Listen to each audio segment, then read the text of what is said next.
Okay.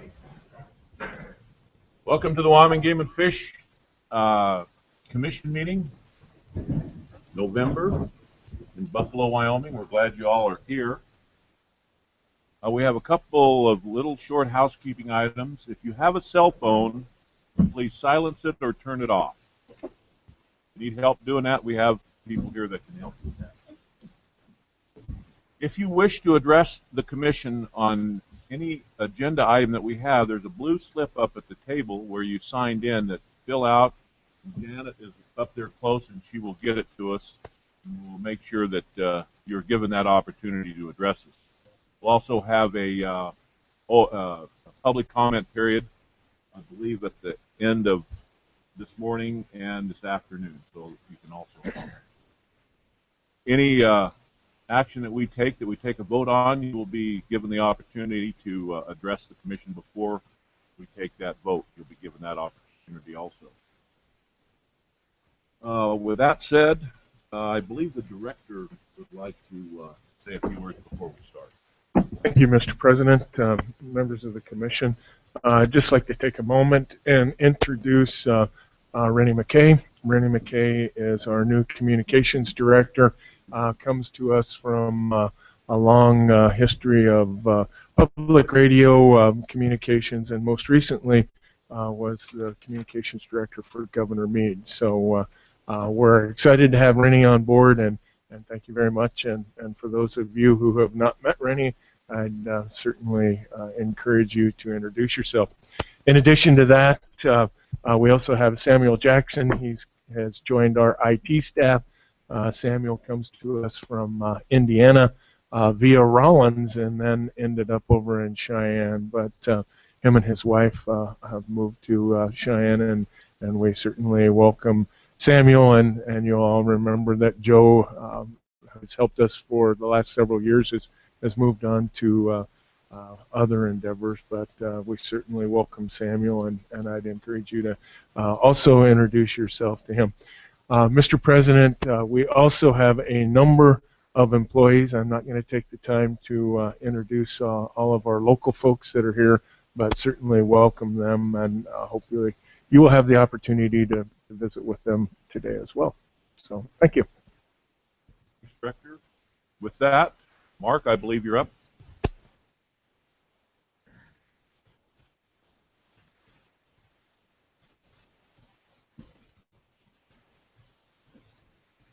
I think the term is you are now going to wax poetically. Is that correct?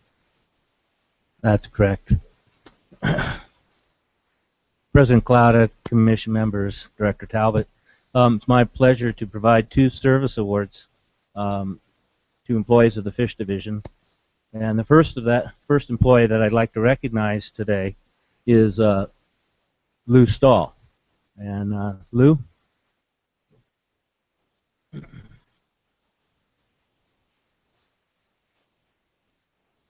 Now, Lou, in preparation for this award, I started going back through your history, and typically what we do is just kind of read through where you've been, what you've done, and then I started looking at it, and it takes a spreadsheet to track you.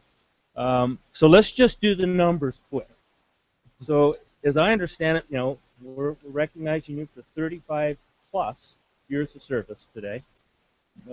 During that time, I count up 12 supervisors that you've outperformed, outlived.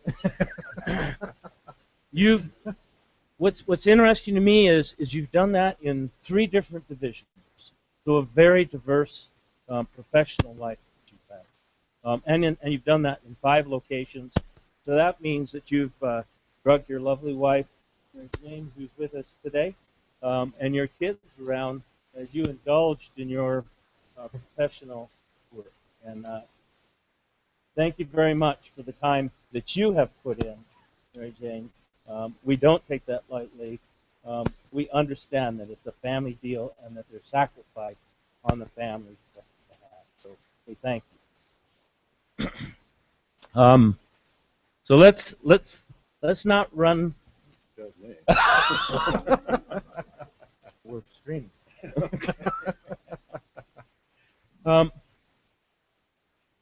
some of the things that I wanted to just mention that folks may not know about you, and some of your dedication to the effort is. I know that you have early on in your career with um, the RBARD and then the Wildlife Division's Habitat section, that you spend a lot of time in wetlands, and you have a real fondness and for wetlands, and spend a lot of time developing, rehabbing wetlands at Ocean Lake, and so that your transfer to, and I think of it as a promotion from Wildlife Division to the Fish Division in 1996, that you brought that fondness for wet stuff, like wetlands, and brought it into play as our aquatic habitat biologist in Cody.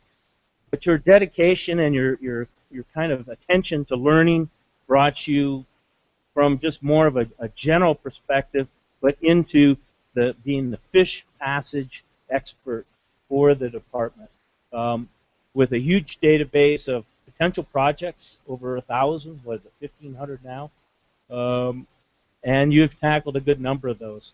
So you've been remodeling, remolding, and reinventing yourself along the way. And I noticed that during my tenure as your supervisor, that you were taking all these courses called Roskin. What is that, 8 weeks of training, maybe a little more. I'm not going to talk about the dollar amount.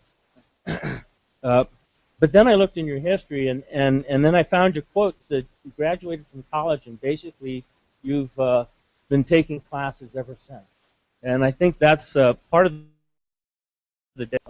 and that your ability to reinvent and remold is because you are constantly dedicated yourself to training. Certainly the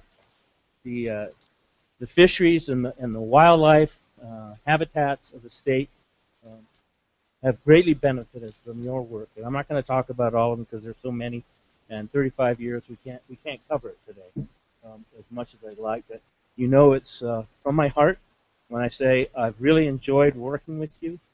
Your thorough and detailed analyses are legendary, and the fact that you do that thorough and detailed analysis leads us to know that there's rarely a surprise that you bring to the table with us. Except for yesterday when you sent me that email and you surprised me and said you're going to retire at the end of this year. And I wanted to bring that to the Commission's attention, President Clauda, and the rest of the folks here, because this is one dedicated employee that we should recognize today. And with that, Lou, thank you for your 35 years of service for all of us.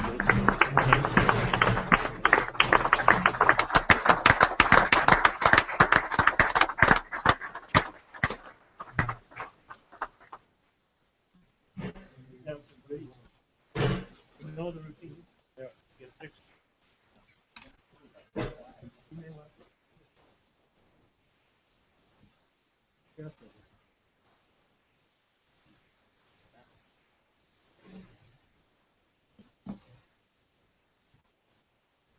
Way to face.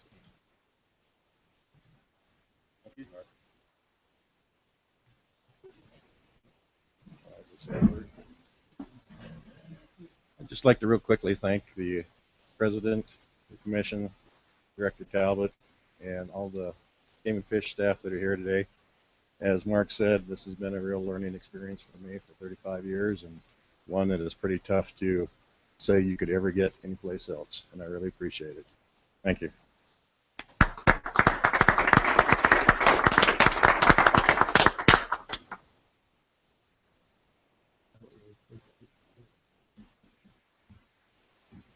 Don't leave.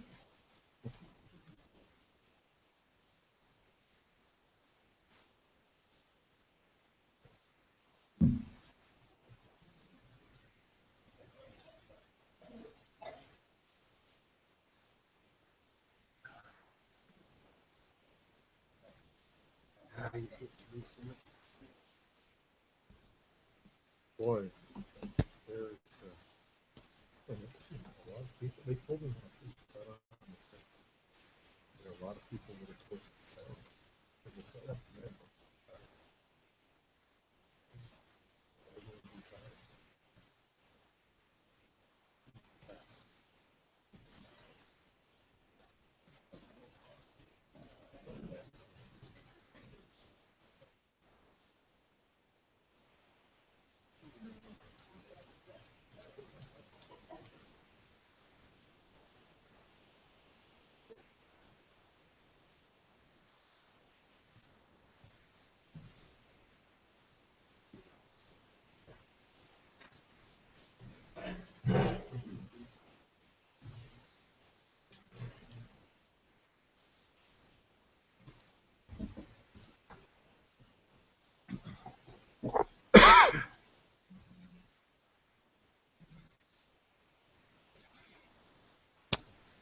President Cloud, Commission members, and Director Talbot. This time I'd like to recognize Dean Follett for 25 years of service. We're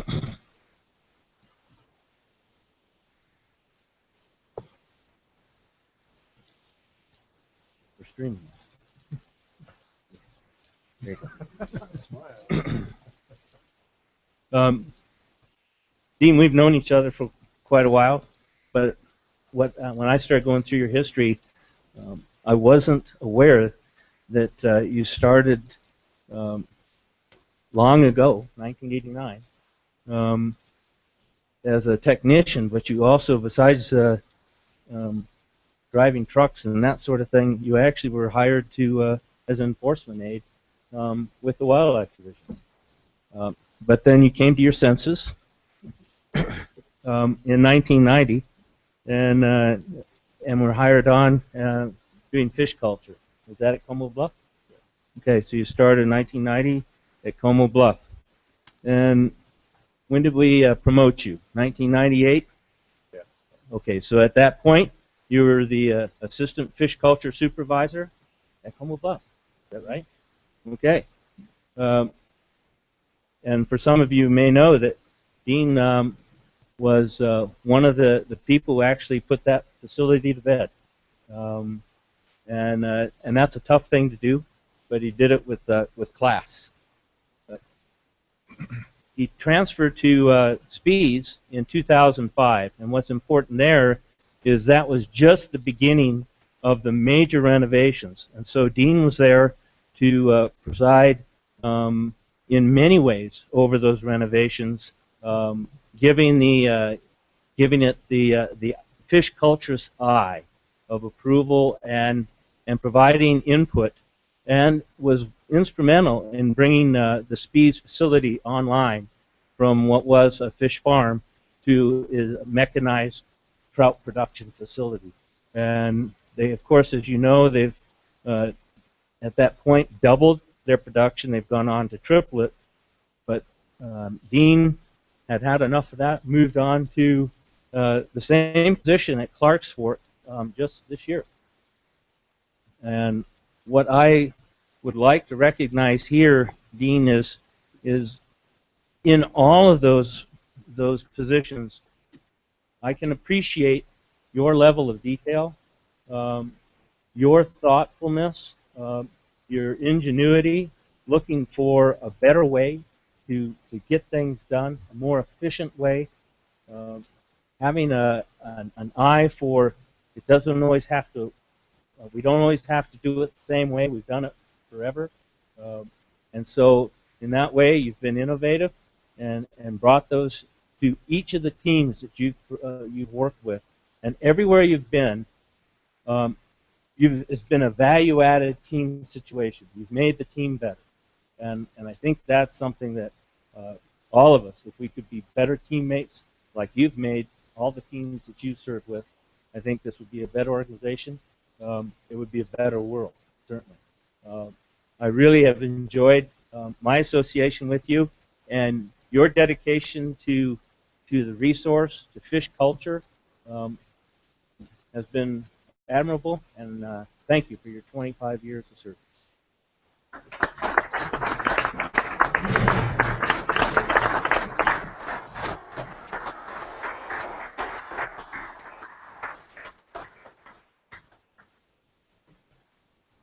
I'd like to thank my wife and son for all their support and all the people that have worked with me over the years for their help.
Welcome, Doug.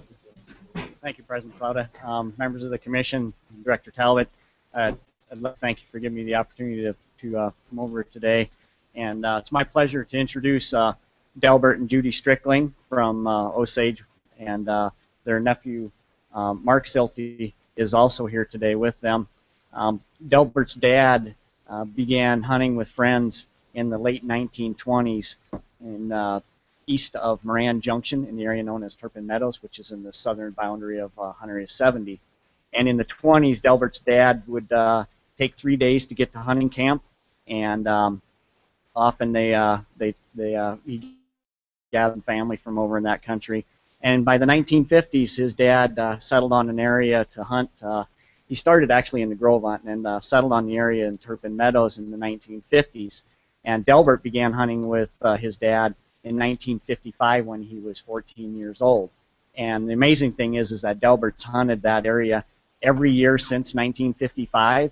And this last September, he celebrated his 60th year hunting in that area. And in the 50s, when he would go over, they used a straight bed stock truck where they had put horses in the back. Their camping gear would be loaded up in the very front of the bed of the truck, and they'd fill up 2 55-gallon barrels of fuel to make the trek across Wyoming. And Delbert has shared a lot of really interesting stories at hunting camp with us, and it's really some of the unique things that we have in Wyoming with hunters like Delbert and his family. And he's basically created a tradition there in the Buffalo Valley, and a lot of his neighbors, his friends from Crook and Weston County often join them at hunting camp.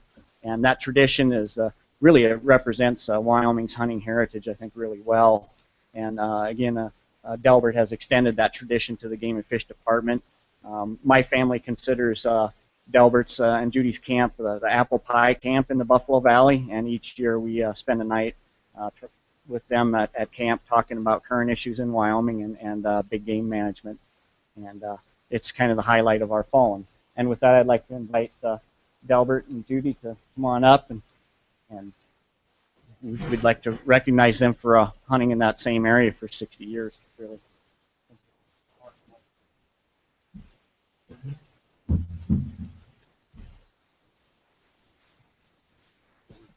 Mr. President, members of the Commission, we thought that this was truly an excellent demonstration of the culture of wildlife and how hunting basically becomes part of not only who we are but our culture, and also recognizes the tremendous opportunities that we have in this state for hunters and fishermen.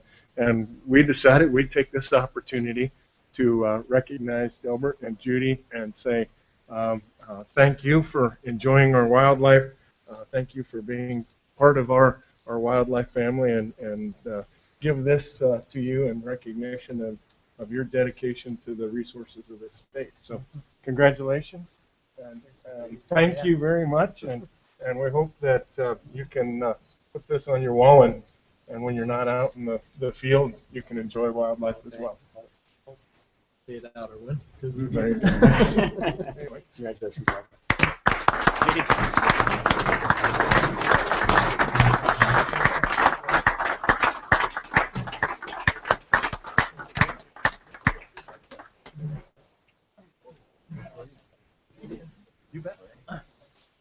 I would like to take this time to thank the Commission for this honor, and honor of something that I've really enjoyed doing, and particularly Doug Bremeyer. I think he was immensely good. Thank you.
Morning, Jim. Good morning, sir. How are You you? know how to draw a crowd, don't you? Yes, I do. Well, good morning, President Clouda, Commissioners, and Director Talbot. I'm here to introduce to you the Wyoming Young Guns and their coaches. This team represented Wyoming in Mansfield, Pennsylvania this past summer at the International Youth Hunter Education Challenge. We call it YHEC, that's the acronym. YHEC is an NRA program where youths showcase their skills in 8 different shooting and hunter education competitions. The only requirement is that they completed their hunter education course. The department for many years conducted YHEC, not an official sanctioned YHEC, but a skills contest for YHEC at our expos. About 7 years ago, I worked with Rick Rothleutner. Rick in the back, he'll come up here. He's from the Weston Friends of the NRA, and we decided to offer YHEC as a standalone statewide event.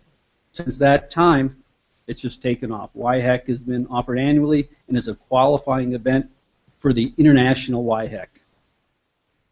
Rick's here. Under Rick's leadership, an important partnership with the Hunter Ed program and Wyoming YHEC has created a venue for kids to show their love for the shooting sports and outdoor skills, and it's really turned into a fun family event. Coaches that took the kids to Pennsylvania this year are Brady Morris and Scott Buckley. You guys come up. Just took the kids, this team, was it a bus or a van? How did you get them there? Bus. Took a bus all the way back cross country to the NRA Center back there, and the kids did incredibly well in all the shooting events. But the thing that is really the point that we're most proud of is in the whole nation, they won the Outstanding Sportsmanship Award for the state of Wyoming. Coaches, it's all you.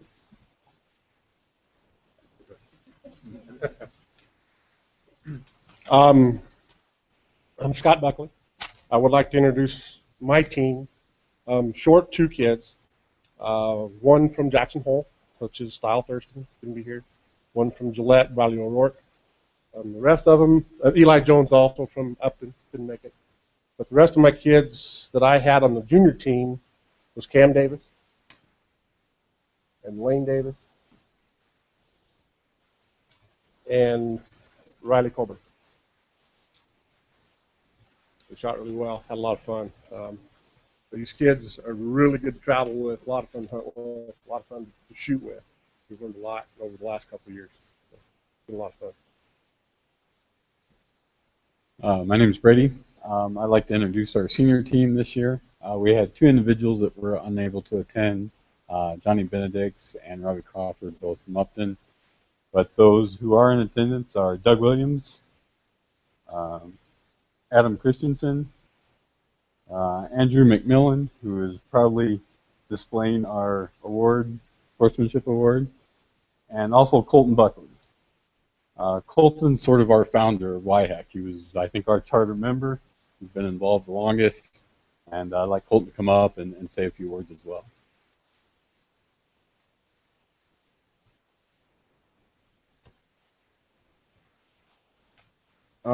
Before I begin, I would like to thank Jim Dawson for supporting us, and I'd like to thank all you guys for all the support.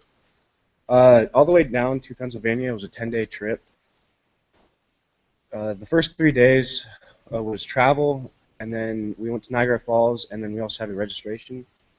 The day 4, we sighted in. It's very tight space, 100 yards for shotgun, and then on the other side was 22, and then you also had to practice archery as well. And then on day 5, 6, and 7 was 3 days that we competed. The first day we shot 22, we did wildlife ID and orienteering, and I think we also did the test. We had, in 22, our best was me, and I tied for 3rd, and everybody else also did very well. They all got a higher scores than what they did in Raton. And then on the 6th day, we did orienteering and archery. on the 7th day, we did shotgun, black powder, and the hunter safety. There were also 3 fun events that we also competed in. They were flu. There was also a trapped bear that they tranquilized and tagged, and also pulled the tooth to find how old he was. And then there was a swap meet as well, which at Pennsylvania it was not as large as New Mexico, but it was still pretty fun. On day 8, we went to Watkins Glen, which is a state park, yeah, a state park, and that was pretty cool to go there.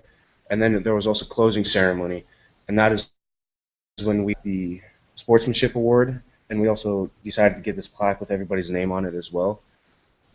On day 10, 9 and 10, we went home, and on the trip home was kind of a happy, sad moment.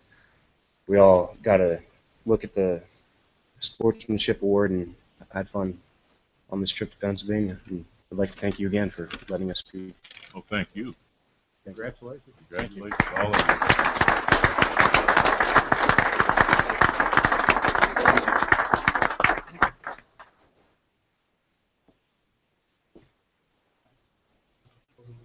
Yeah.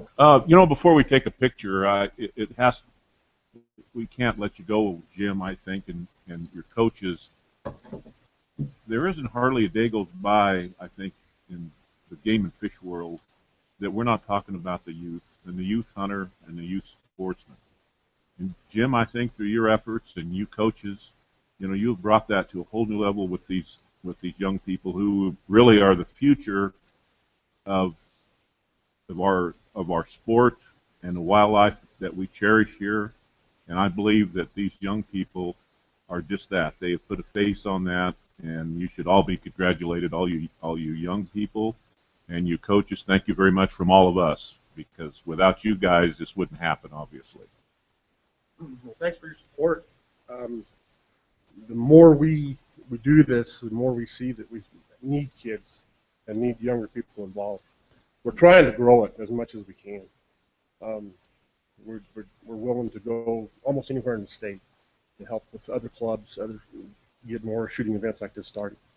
It's really a lot of fun. It really is a lot of fun. And you're lucky to have Jim. Jim. Yes, we are. Yeah, he doesn't let a lot of grass grow under his feet, I can tell you. So good on you guys.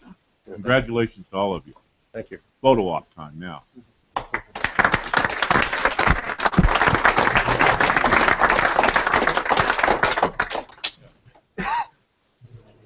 at all this.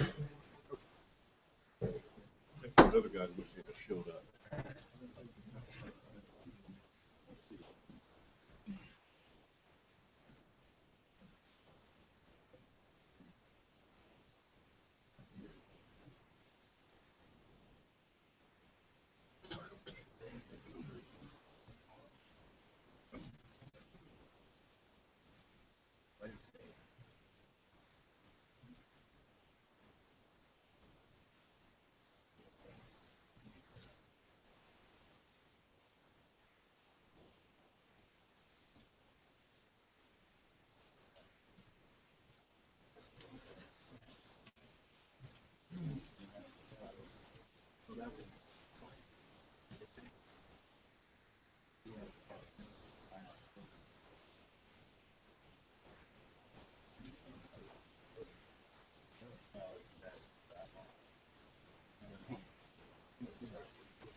Okay.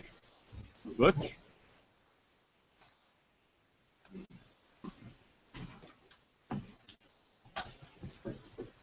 Good morning, President Clouda, Commissioners, Director Talbot. Um,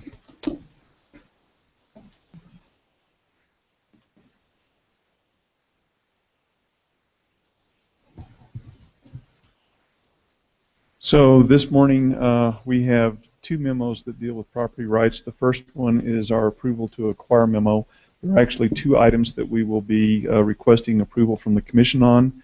The first item I'd like to talk about is the Horse Creek Feed Ground Acquisition Project. As you know, Horse Creek Feed Ground is a feed ground and wildlife habitat management area located south of Jackson. In July, the Commission had given final approval to the Department to acquire 40 acres and an administrative easement across the Wheeldens property with several contingencies. One of those contingencies required easements be received from the other landowners along Horse Creek Road from Highway 191 to the entry point of the feed ground. At this time, the Department is seeking final approval to execute easements with those landowners along that road who have already agreed to grant those easements, plus close the administrative easement and the acquisition of 40 acres from the Wheeldens, and then to continue negotiating and to execute once we've completed negotiations with two remaining landowners that we have not reached agreement with at this point. The total of all of these acquisitions would not exceed $1,030,000, and the Department would complete the acquisitions with the previous contingencies that were required regarding funding and such in July. So if there are any questions before I make the Department's recommendations, I would be glad to answer those questions. Questions of Butch? So at this time, the Department recommends that the Commission vote to approve the acquisition of approximately 40 acres and an administrative easement from the Wheeldens, and acquire easements from landowners along Horse Creek Road, and to approve the expenditure of $1,030,000 for those acquisitions. Mr. President, I so move. Second. President, I'll second it. Okay. Keith moved and Mike seconded first before. Okay. Would be Mike, would be second. All right, question. All those in favor? Aye. That passed, Carolyn. Thank you. Okay, Butch. Thank you. Thank you. The next item on the approval memo is the renewal of a lease in Du Bois for the Bighorn Sheep Interpretive Center. The Department had received authorization to move forward on negotiating the lease in Du Bois with the Interpretive Center. Basically, the Commission owns the buildings on which the Interpretive Center is located, and the land, underlying land, is actually owned by the town of Du Bois. And this one-year lease will give us time to evaluate that split ownership and make recommendations to the Commission at a future meeting. The terms of the lease are identical to the terms of the current lease, which expires at the end of this year. And those terms basically is there is no rent received from the Bighorn Sheep Center, but they are responsible for building maintenance, utilities, and insurance on their contents. The Department does pay the annual property taxes. Last year, the property taxes were $3,204, and those go up every year by 2 or 3%. So before we make the Department's recommendations, can I answer any questions regarding the Sheep Center? Any questions for Butch? Okay. So the Department recommends the Commission vote to renew the lease at the National Bighorn Sheep Interpretive Center for 1 year. Mr. President, I make the motion. Charles moved. Second. And Mike seconded. Question. All those in favor? Aye. Thank you. The next memo to be presented regarding property rights is the authorization to proceed with negotiations. And we have 3 items in this memo. The first item is the green parcel conservation easement. The department has been working with the Nature Conservancy in support of a conservation easement located about 15 or 20 miles south-southwest of Cheyenne. And the green parcel, it has some high priority wildlife values as well as the potential for public access. And at this time, Mark Nelson is going to discuss the wildlife values and the potential for public access there, followed by Brent Lathrop from the Nature Conservancy, who will tell you about where they are in this project. So, Mark. Morning, Mark. Good morning, Mr. President, members of the Commission, Director Talbot. I was asked and pleased to convey my thoughts on this green property. It's south and a little west of Cheyenne, and I was a warden in various parts of the state. The last 14 years of being a game warden, I was stationed in Cheyenne, so I know this area fairly well, and it is really a gem of this area. The first time I saw it was actually doing some antelope classification flights, flying low and slow, and you come up to this property, and the land just falls away, and it turns into some really rugged topography, just a beautiful, beautiful, out of place type of area. You just wouldn't think you'd find this here. And to the just nearby, bordering this property, the city of Cheyenne, a number of years ago, purchased 18,000 acres, and the city has been a very good friend of the game and fish and allowing access. They have a hunter management area set up for elk and for antelope. And this green property, Bob Green, has, you name it, it is there. It's got abundance of elk, a lot of deer, a lot of antelope. And the fishery side, our fish guys out of Laramie just sampled some of the water and were very impressed with the size of the trout that they had planted in the stream system there. So it's kind of an out of place, almost out of time area that is unique to this district that I had for a number of years. And I can't stress enough the importance of the wildlife values, all the big game species. And the city's been very good with access. And Bob Green, the landowner now, has been very good with allowing hunters and fishermen into his property. On a limited basis, it's not that big, but it's very pivotal. On the Colorado side, the city of Fort Collins owns a huge chunk of land. So Bob is sandwiched in between these two huge city properties. As the commission knows, most parts of Wyoming are dealing with elk numbers drastically, and this area is no exception. So the access portion, if history is any indication, the city has been very good with allowing access on their 18,000 acres. You can't predict the future, but if the past is any indication, they've been a very good steward and a very good partner. Anyway, that's my take on the wildlife values. If you have any questions, I'll certainly answer them. Questions for Mark? Mark, what drainage is this on? Mr. President, Commissioner Culver, this would actually flow, and the fish division can help me out here, into the South Platte side, I believe, of the drainage. So it never reaches our North Platte, but goes down into that southern part.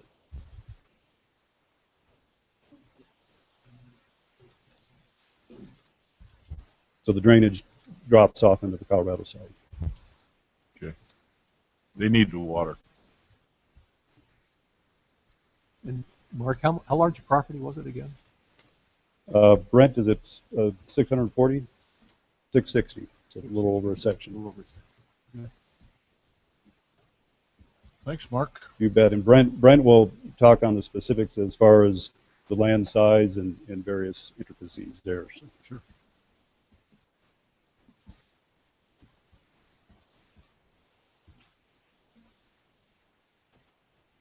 Thank you, Mark, President Cloud, Commissioners, Director Talbot. thank you very much for the opportunity to talk about the green track. This is truly an interesting piece of ground. And this picture you're seeing up there, that is not the green track. That is in honor of the Tongue River Initiative and my colleague Rick Pellis, who I think escaped here a few minutes ago. I think you all know Rick, but I thought you might want to see that since we're up here. The first picture I'm going to show you is a grand view of what's taking place in northern Colorado and southeast Wyoming. It's kind of a hidden thing. Mark alluded to it, but there's been a lot of work that has taken place over the years. Approximately 30 years ago, Larimer County, Colorado, and Fort Collins started buying up land to protect open space, and had to do, I think, with probably water rights. I think there was a power plant that was built out there and a number of other things. But they've continued that acquisition. And with the addition of the 18,800 acre Belvoir Ranch, which is not showing up very well on this picture, there's approximately 208,000 acres protected now along the border. It's truly magnificent. And this piece of ground in brown on there, that's the green tract. The city's been looking at that since they acquired the Belvoir Ranch, approximately 2005. And the owner of the ranch, Mr. Green, is 83 years old. And he would like to see that property become part of the Belvoir Ranch and become usable to the public. And in recognition of his age, Mr. Green told Mayor Kaysen, we got to get something going on this. I want to get some protection on this. So that's how the Nature Conservancy got involved, working with the city and Mr. Green. We're trying to put a conservation easement on this as a first step in protecting this property. The easement language will be designed to allow future trails and things like that, public access. We're hoping to have this done at the end of the year. This is a close-up, a topographic view of it. The up line of the Union Pacific Railroad is on the north border of it, and it shows some of the different lands that are protected. The big hole, the reason I have that on there for you, that's a marquee piece of ground that some of you may know about, but it's absolutely stunning, beautiful. And I'm going to have a picture of it at the end of my slide. And I'm then also going to show you a picture, aerial view of the green tract itself. It's rugged landscape. It's, like I said, it's just a jewel for southeast part of the state. This is an aerial photo that was taken back when we had the weather like we're having today, a couple months ago. And it doesn't show the terrain very well, but it gives you an view of it. This is looking almost directly south. There's a pond that was put in there about 20 years ago actually about 30 years ago now, by a party that was going to develop this property. Mr. Green was able to buy it from them. They were getting some financial problems at the time. If you remember, late 70s, early 80s, these interest rates are around 18, 19%. That ate up this development idea, and Mr. Green was able to come in and scoop that up. He absolutely does not want that land developed. He gets contacted frequently by developers wanting to get in there and turn it into development. And I had the appraisal person out there a couple weeks ago, and when he saw it, he said, I can't believe this is even still here, that somebody with many zeros behind their name hasn't come in and grabbed this piece of ground. This is a picture showing the Sand Creek drainage. It was on the south end of the property. It's just below where that dam is at. It gives you a little sense of the terrain. I was up on the east side of the escarpment area, the plateau area. There's a vehicle down on the bottom. Gives you some sense of depth. Just a wonderful area. What you don't see is back to the west and along the Colorado line, there's a lot of ranchettes that have come in there. I've been working down in that Cheyenne country now, in Laramie country, for about 8 years. And I never dreamed that anybody would want to live up on that area, up around Harriman, Exit, Beatavoo, and so on, in the winter, let alone the summer. Summer's beautiful. And, well, they're moving in there. And it's just like everywhere else. I always tell people this is a north terminal of the Front Range. And the Front Range is getting loaded with people. And they're starting to move up into the triangle of Laramie, Cheyenne, and Fort Collins. And they're also finding out that it's a lot cheaper living in Wyoming. And so we're just having a lot of pressure. And if you know anything about the economics of Cheyenne, it's truly exploding. And I think we're just at the tip of what's going to take place down there. So any opportunity we can, we need to be protecting these sites. This is just a representation of the budget we're using on this property to show how we raise money, what our projected costs are on it, and some of our sources of funds. One I want to point out is Laramie County, Colorado, is looking to give us $50,000 on this project. And people say, well, why in the world would Colorado put money into Wyoming, or vice versa, from your standpoint? And the reason is this is drainage for the Cache-la-Poudre, and the Cache-la-Poudre river system supports about 150,000 people. And the amount of acres that's under irrigation on that is way above that. I don't remember the exact numbers. But they want to protect these drainage systems. And that's the purpose of the main purpose. And the second purpose is they want to have this maintain the integrity of this area for open space. And at the bottom line, under this budget, we're looking still to find about $66,000. And with that, the Nature Conservancy of Wyoming would like to request to the Commission $50,000 support of this acquisition. And this is the last picture, and I'll take any questions. This is taken a half-mile east of the east border of Green property. This is on the Big Hole, and the Nature Conservancy has an 1,800-acre easement on the but the deed is owned by the city of Cheyenne. And this property will never be developed, even if the politics change. But this picture just shows you the magnificent landscape that is down there that most of the public doesn't even know is there. And this is even on the Wyoming side. That view down in the distance is on the Colorado side. There are trails coming up into this spot off the Soapstone Red Mountain open space that the Laramie County and City of Fort Collins have. Some public does get up there. We have very restrictive easement on this property. It's never going to be, even in development for public use, it's going to be pretty tightly controlled. With that, I will stop and answer any questions. And again, thank you for your interest and support. Questions? Mr. President, what improvements are on this property? Mr. President, Commissioner, one thing that's on the property now is there's a farmstead, if we can call it that. And in that picture, and I didn't spend any time on that, I can go back to it if you'd like, there's a house that was built, and there's a barn there, and some rough corrals, and that is it. There's no other real development on it. There is an old cabin down farther south of that pond, but that cabin, if I had it, it would be destroyed. It's a mouse palace right now. So. Is that farmstead in use now? The farmhouse, the house, and the barns and the buildings? President Cloud, Commissioner, yes, it is. Mr. Green lives in it.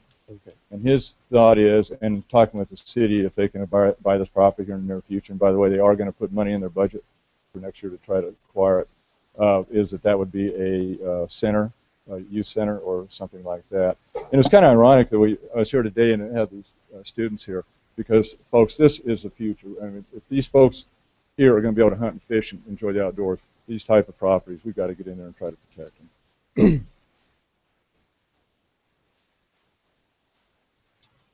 Okay. Well, any comments from the public? Well, we've heard the request. Step right up and please step up. Tell us your name and the way it works. My name's Bill Dooley. I just have a question about what's going on. I live in Buffalo. Who will own this property then? And the other question I have is, is there irrigation on it, and is there any water rights involved with this? President Cloud, who owns it right now is Mr. Green. He actually lives on it. There is no irrigation. There was at one time. Those are native grass fields that run down along that Sand Creek. But again, his long-term interest is having that become part of the City of Cheyenne's Belvoir Ranch. But with a conservation easement on it, if that does not happen, it would be protected as it is right now as ranch, used for ranch. He owns cattle and leases a lot of land, including that Big Hole area to the east, and part of the Belvoir Ranch properties and part of the Laramie County properties that I know of, plus some other private land over to the east. President Fowler, you have a follow-up question. You said they're not doing any irrigation. They had about 80 acres of irrigation earlier, and now they don't do irrigation. Rights on that. There'd be, agricultural water rights and possibly stock water rights. President Cloud, Commissioner, he has the water rights on it, and but he has not irrigated for years. And I'm not sure exactly what has happened with that, because obviously if you don't use those water rights for irrigation, those can become extinguished. I don't know what's happened on that. Okay, so somebody could file for abandonment of those water rights. Possible.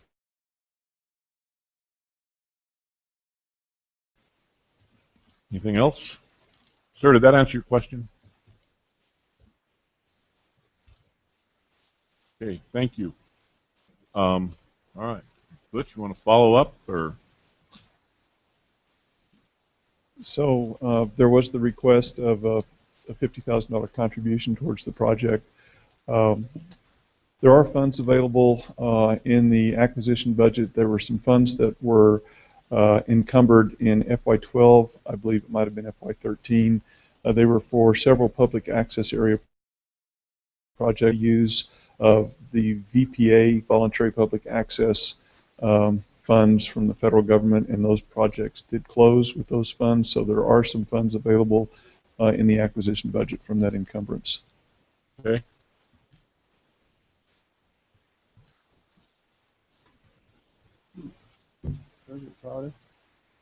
Right. For purposes of discussion, I'll make the motion that we consider this. Open it up for discussion on the floor. Well, I think it's open. I'd second it, so it will be open. The only thing is, if you want to go ahead, it comes out of the budget, so it's that this becomes your priority, and I assume about eliminates any other possible easement that would come along until the end of the fiscal year, right? Sorry. Mr. President, members of the Commission, Director Talbot, there is capacity in the Commission's FY15 budget to accomplish this project, either in the acquisition program with the encumbered dollars that Butch mentioned, or by transferring from another program within the budget. Specifically, there's capacity in our 100 series because of some vacant positions, including the Deputy Director position. Mr. President, a couple of thoughts on the water right issue. South Platte River, as I understand it, is governed by an interstate compact between Wyoming and Colorado. If these water rights were abandoned, that water would not necessarily go to Colorado. It would be available somewhere else on the Wyoming side. Am I correct in that? Or I don't know the answer to that. unless somebody upstream filed. Okay.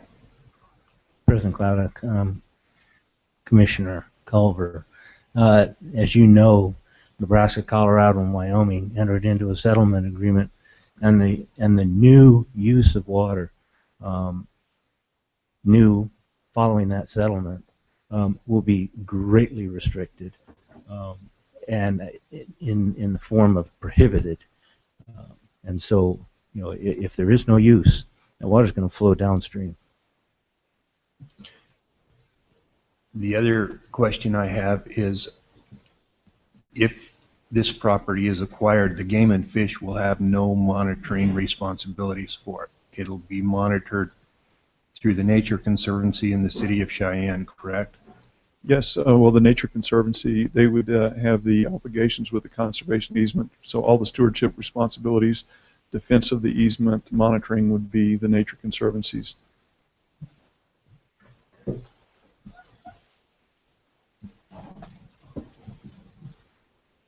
Mr. Chairman, let's try this. This kind of hits us cold, and we're supposed to make a priority out of it, and so I'm kind of reluctant to do that. But I would, in an effort to make progress on it, try this. To amend, I'd move to amend the motion to, instead of 50,000, to make it 25,000, and that would require a second and a separate vote from the main motion.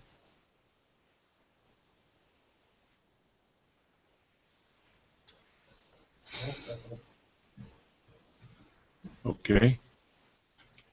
So we have to pass the amendment, and then you will remake the motion Then you vote on the main motion. on the main motion, which has been amended to 25. If we pass the amendment. Right. All right. So on the amendment, did you get that, Caroline? Okay. So on Mike's amendment motion, call for the question. All those in favor? Aye. Aye. That passed. So now we're going to vote on the motion, which has been amended from 50 to 25. Everybody got that? Did you get that, Caroline? Okay. So that's been moved and seconded already. So with that, we'll call for the question. All those in favor? Aye. Aye. Okay, that passed. Okay, Butch, I guess we did that. Right, thank you. So we'll move forward now to line item B. Line item B is a kids fishing pond to be located in Newcastle, Wyoming. So a community initiative was launched in Newcastle to develop a 1-acre fishing pond at the Newcastle Country Club, and there's been several different entities that have become involved with this. One of them is the Wyoming Refinery located in Newcastle.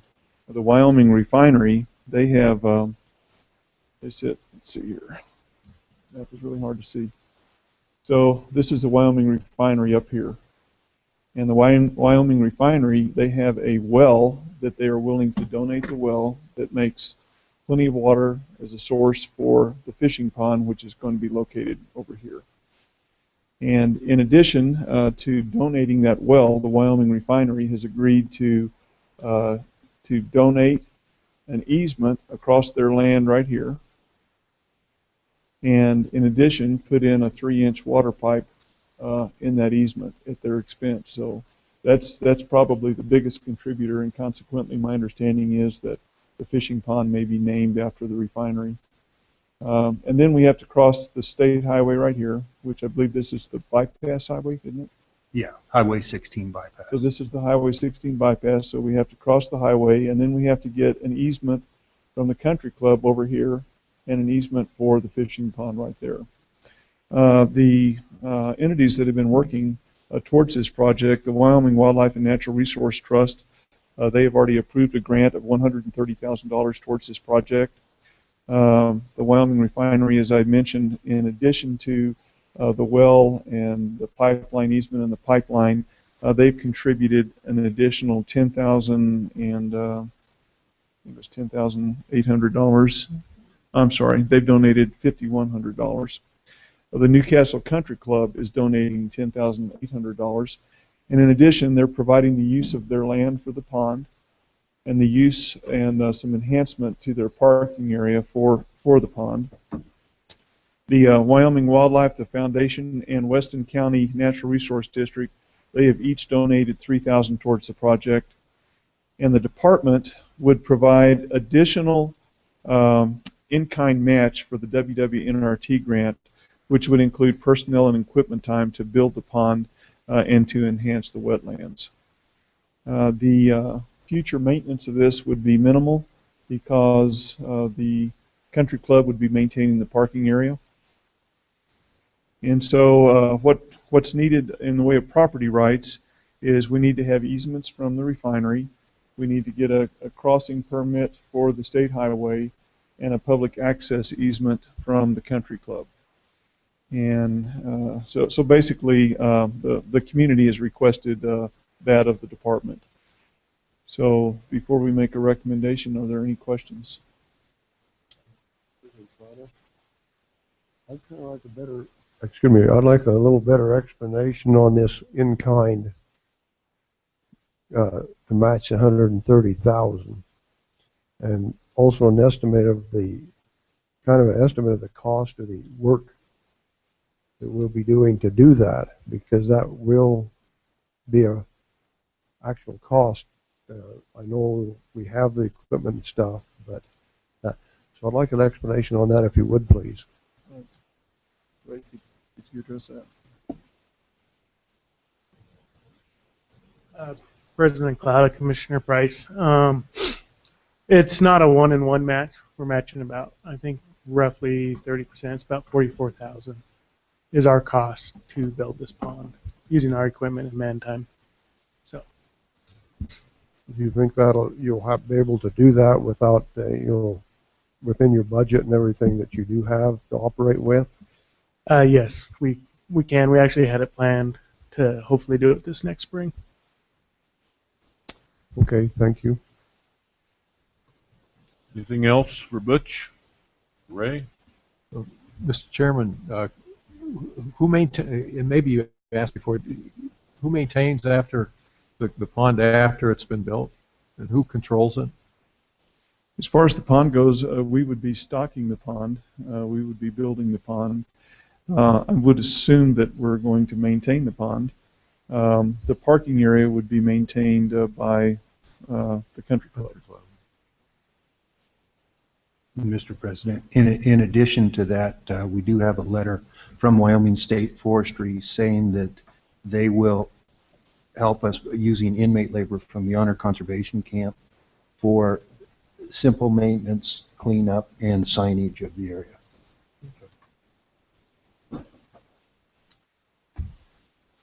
So the department then would recommend the commission vote to authorize the department to proceed with negotiations for the Newcastle Kids Fishing Pond Public Access Area easement, including a groundwater well permit from the State Engineer's Office, a water pipeline easement from the Wyoming Refinery, a permit to cross U.S. Highway 16 truck route from WYDOT, and a public access area easement from the Newcastle Country Club. Mr. President, I so move. I'll second that. Get that, Caroline? Okay. Moved and seconded. Call for the question. All those in favor? Aye. Aye. Thank you. And the final item on property rights is a fish headquarters. We have an overflow parking lot. So right here, over here would be the interstate, and this is the off ramp on the interstate. And right here, I'd call this the frontage road. It's Bishop Boulevard. It's where the headquarters is addressed off of. And in this area right here, we've been using this land for overflow parking whenever we have a large event going on at headquarters. It's also used, we've been using it for parking, like let's say there's a pickup truck with horse trailer, or Habitat and Access has a semi. Our AIS unit has used the parking area to, I think they've even done inspections, but I know that occasionally they have equipment parked there. So it's been a real useful parking area. Well, recently, WYDOT contacted us because this is WYDOT land, and they were wondering if we had a written agreement with them because they couldn't find one. And the only thing we had is we had evidently a verbal agreement during construction to be able to use this area. And so in discussing with the department folks that are using this, it's of need. We need to have this area. And I got back with WYDOT, and they indicated that they were willing to transfer fee title ownership to this property through their abandonment process. So before I make a recommendation, are there any questions on this? Butch, I assume by doing this, the only thing we're going to, cost is going to be probably the property taxes on that piece of property. Is it paved? It is not paved. It's crushed asphalt, and we have been maintaining the lot. It's got a small perimeter fence. It doesn't amount to a whole lot. We've also been maintaining that already. So the additional expense to what we're already doing would be the property tax. Okay, thank you. Anything else for Butch?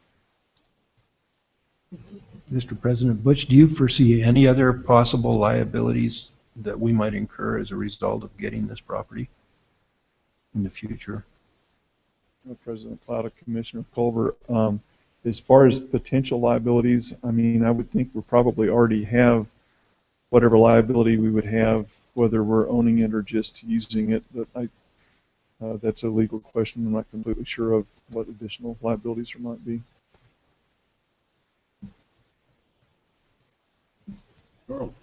President Claudia and Butch, I make the motion that we go ahead and follow Butch's recommendation. Second. Any question? Anybody from the audience want to address this before we vote? Okay, moved and seconded. Question. All those in favor? Aye. Okay, Butch. Thank you very much. Thank That's you. it for today.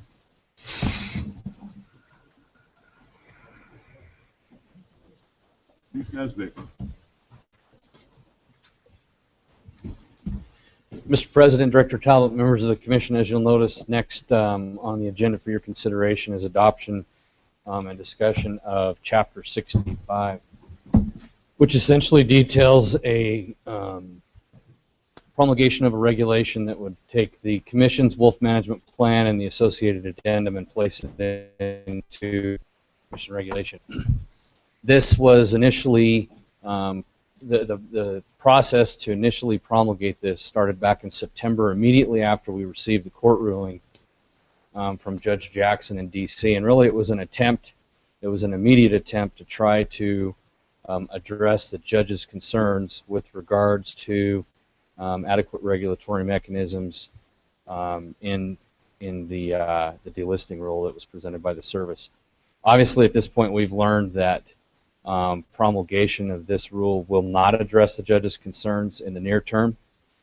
Certainly, there could be some opportunities down the road to address this regulation again, but at this time, the department would like to withdraw our request for you to consider Chapter 65. Thank you. Okay, we're going to take about a 10-minute break, so at 10:20 we will be back here. Thank you.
Steve,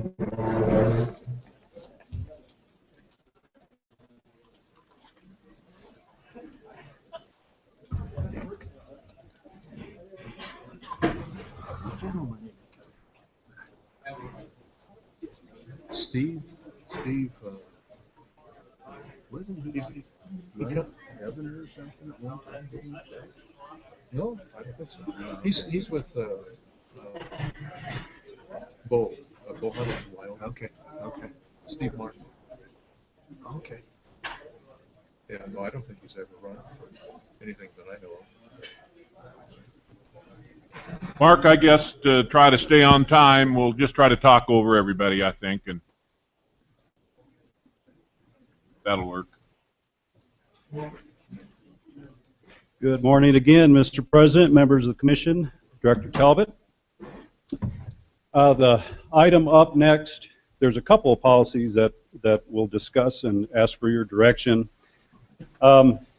Back in, I believe it was March, in Lander, Commission passed the revisions to the volunteer policy. And then in September, Commission passed the hunter education policy. And those two are really intertwined, and we didn't realize until we started forward with implementing the hunter education policy that has incorporated volunteer language.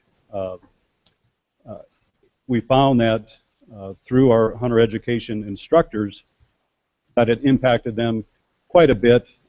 They oftentimes have volunteer instructors just giving a 30-minute class or instructions on muzzle loaders or archery.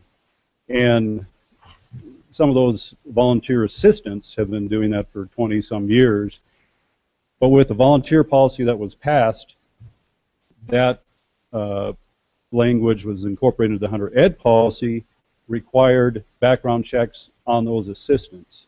And they would come in, like I say, for 30, 40 minutes, maybe an hour and talk. I had never had background checks before, but we're always in the presence of a certified instructor.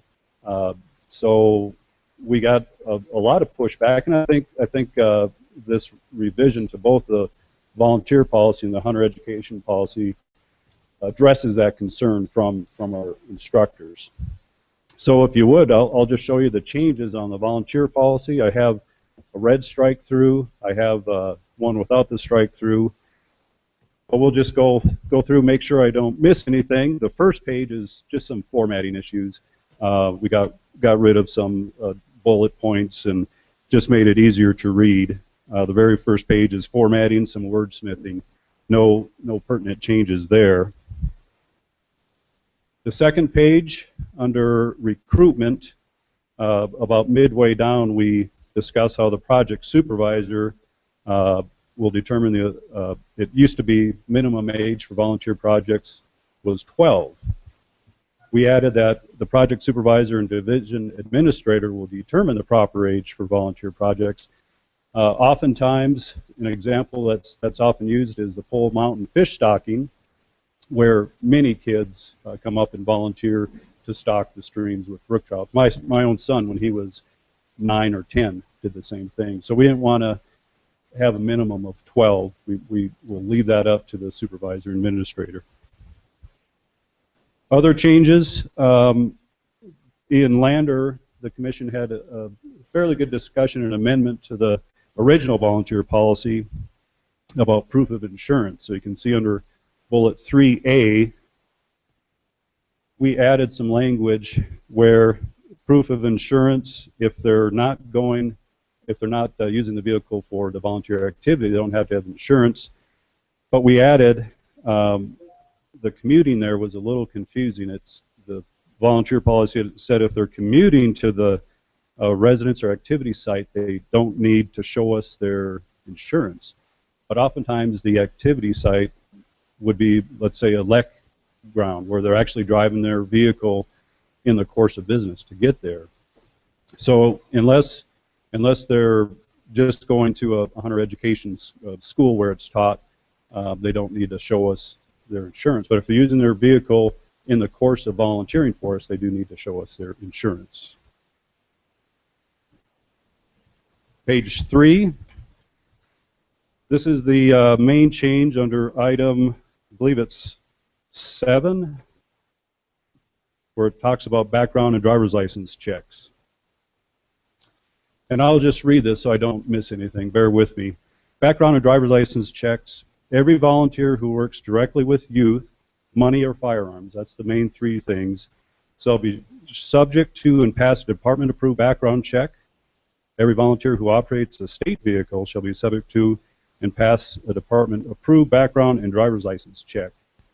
We threw in the background check for people that drive our vehicles just in case we didn't want to run into a scenario where we had a wildlife violator that we didn't know about. Maybe he was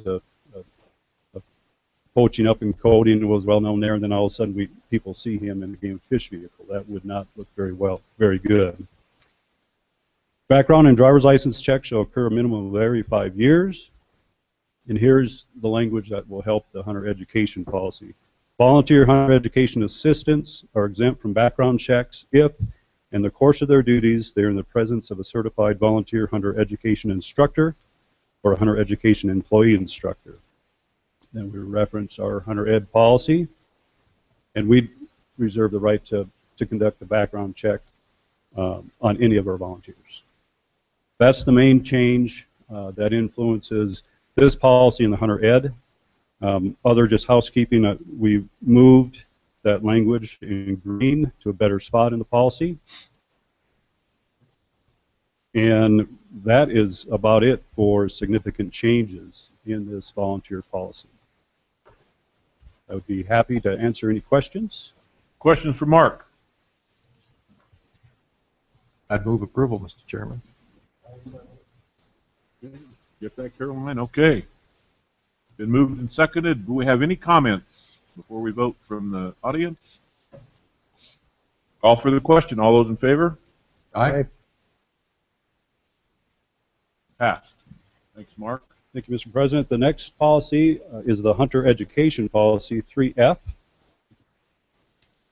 And there's a little bit of housekeeping, not much in this. On page 2, we incorporated the language from the volunteer policy where it indicates that assistants are exempt from the background checks if they're in the presence of a certified instructor or one of our employee instructors. So that was just simply incorporating that volunteer language in there. Be happy to answer any questions. Any questions? I'd move approval of that too. Okay. Any comments? You know, I might ask Jim, you're okay with this?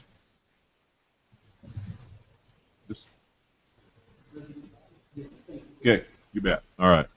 That'll call for the question. All those in favor? Aye. Aye. Opposed?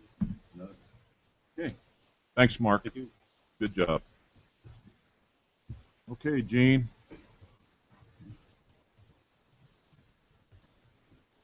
President Clouda, members of the Commission, Director Talbot. Commission agenda item number 7 is license agent appointments. We have one application for the Commission's consideration today. This was in Commissioner Anselmi's district. We had an application received from the Walmart located in Rawlins, Wyoming, a new business that opened business on October 22nd. We actually worked through the director's office and with Commissioner Anselmi's approval to let them start their business on the 22nd. We opened their doors to the public, and they attended license agent training. So today I'm asking for the Commission's formal approval of this business as a licensed selling agent for the department. Okay. Questions for Gene regarding Walmart and Rollins? President Cloud, I make the motion we accept Gene's proposal. Okay. Second. Mike seconded. All those in favor? Aye. Aye. Opposed? Okay. Okay, Gene. Okay. Item number 8, President Cloudy, is the licensed selling agent exemption. As the Commission is aware, all licensed agents beginning this year are required to use our automated license selling system, and any agent that wishes to sell licenses through a manual process must get approval from the Commission to do so. We have a request that's been received from the Flag Ranch, which is located in Moran, Wyoming. I would like a request to be exempt from using the automated system.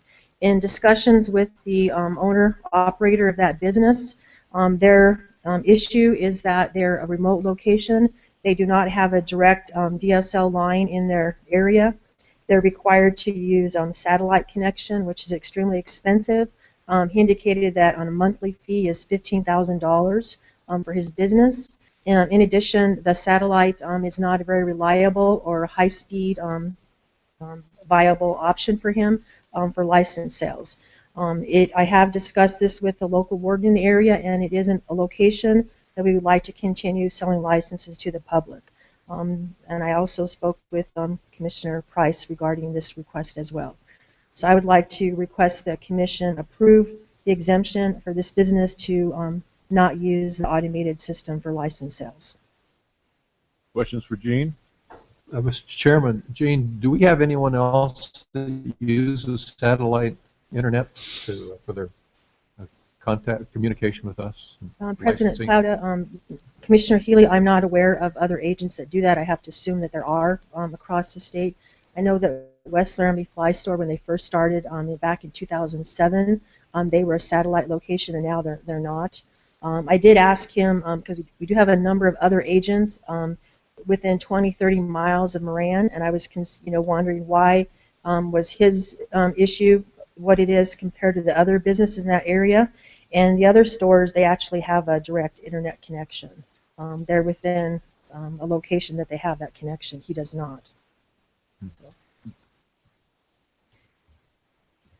And you can work with this, so. I move that we accept Gene's proposal that the Flag Ranch receive the exemption. Okay. Any questions? Anybody from the audience? For Moran? Okay. That question. All those in favor? Aye. Opposed? President Clouda, agenda item number 9 is our annual review of licensed agents that are not going to meet the $1,000 minimum sales. As you're all aware, through state statute, licensed vendors are required to meet a minimum of $1,000 for an annual sales in order for them to renew their license account into the next calendar year. At the beginning of October, we send out our annual renewal notices to all of our vendors, and at that time we also do some sales compilation to see what vendors are in jeopardy of not meeting that minimum sales. We have 3 businesses at the current time that have not met that threshold. Those are Maverick, located in Douglas, Wyoming, Shopco, located in Green River, and Wind River Outdoor Company, located in Lander. And I have spoken to all of those businesses, and the Maverick Country Store in Douglas, they were appointed in 2003, and they have not hooked up or have intentions of using their automated system. I think they had some issues with the local manager in their particular business, and they never hooked it up. They are not using the license system, and I informed them that they would be canceled based on not having 0 sales since they were appointed by the commission. The other business is the Shopco business, and I also visited with those individuals, and they have been a licensed vendor since 2009 for the department. And when they were required this year to go automated, they did not hook up an internet connection, and they're not willing to do so. So they also have been informed they will be canceled with no electronic sales. The third business is the business located in Lander, Wind Lander. River. Thank you. Yes, Wind River Outdoor Company. And that business, it's a new location that was appointed by the commission. And they had a delay in getting their business up and running, but they did some major construction and renovation of their business location, and they didn't actually get their doors open until September of this past month. So they actually, since I prepared this commission packet, they've actually had sales on their automated system. They're up and going for business, and they will definitely be a location that will have sales that should be able to meet the minimum threshold. So with that, the recommendation would be to allow the Wind River to continue as a conditional appointment and to cancel the other 2 locations. Question for Gene. Do we have, particularly at the Maverick, we provide the electronic machinery for this? Commissioner, And do they have it? President Clouder and Commissioner Price, every license agent, once they're appointed, within 90 days, they're required to come to Cheyenne and attend an automated license agent training. At that time, they're issued their electronic equipment, and they take it with them. And so all of these businesses have attended training, and we're provided the equipment. So we are going to be pulling back the equipment from 2 locations based on your action today. Okay, thank you. And if there's no further questions, I'll move that we accept Gene's recommendation. Second. Anybody from the audience want to address any of these businesses? With that, did you get that, Caroline? Okay, call for the question. All those in favor? Aye. Opposed? Okay, thank you, Gene. Thank you.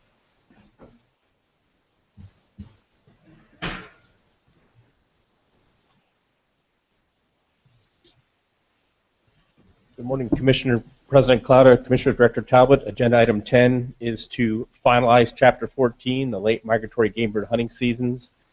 As you recall through your tenure that we always do this on an emergency rule because the Fish and Wildlife Service does not meet till late July. And once they meet, we have an idea of the framework for late migratory waterfowl season. So we're here basically just to finalize the emergency rule that was signed by the President in August 4th. One public meeting was held in Casper. We had 1 person attend, Howard Ewart, and we had 1 total comment from Mr.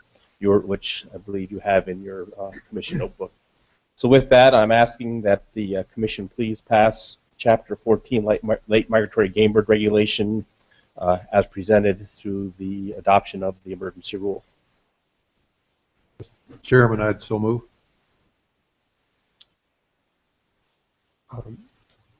You made a motion. Mike made the motion.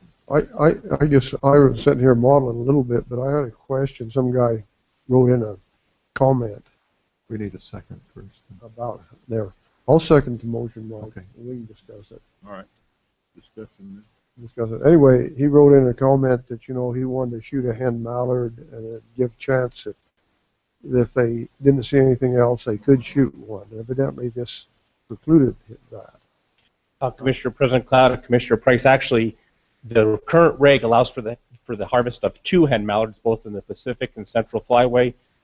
The way I read Mr. Ewart's comment is that he would like to take that back to just 1 hen mallard and not the ability to shoot any hen mallards. So I think he wants to cut back from 2 to 1 based on the fact that this young man has hunted and didn't have to take a hen mallard because there's so many birds out there. It's the production in the waterfowl production states and the Canadian provinces has been outstanding, and so that is why we're in the season package that we're in that allows this additional 2 hen mallards.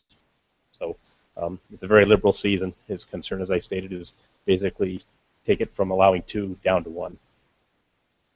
Okay, I was just kind of curious as to, why, but he basically just wants to reduce the number. That's what he said, but I wondered why. So just feels that the person doesn't need to have, take 2 hen mallards. There's no need to do that. Okay, thank you. If we were to change that, can we do that, or do the feds have to do that? I believe we can do that. It's just a package that's available to us. That we had 1 comment, 1 meeting. Very liberal package. Waterfowl production is high. The ducks are out there, and basically allows a person the ability to, if they shoot 1 hen mallard, they don't have to stop hunting.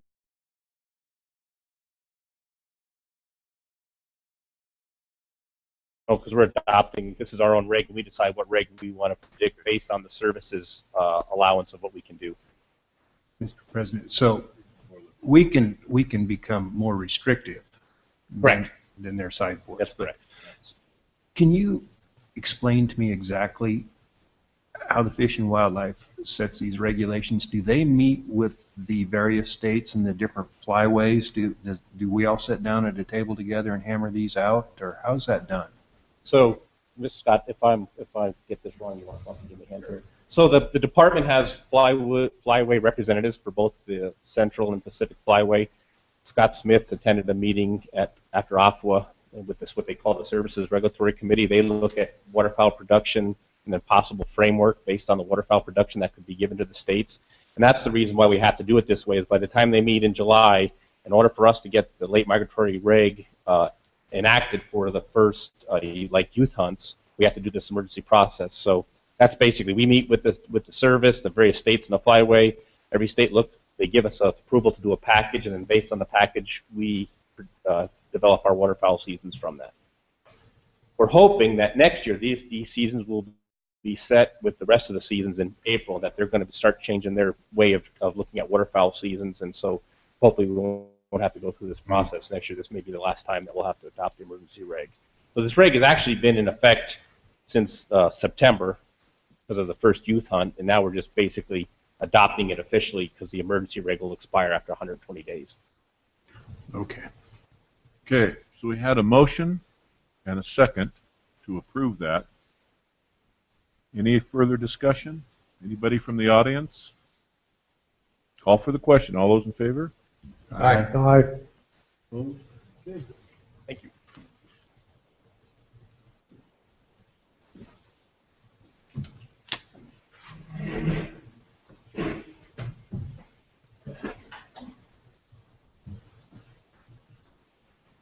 Mr. President, members of the Commission, Director Talbot, as you know, it's that time of the year to approve the dates and locations for the Commission meetings in 2015. As you know, we already have the January meeting set for January 22nd, 23rd in Cheyenne.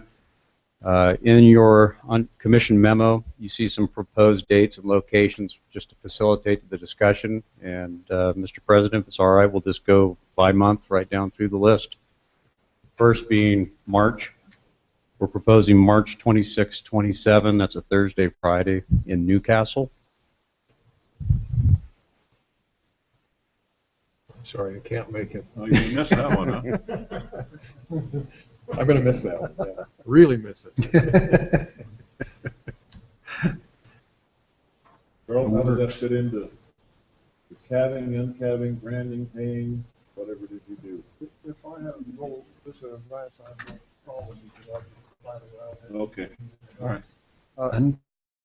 I do have one question on that. We've had several meetings in Pinedale, and I believe in Jackson we've had maybe or two.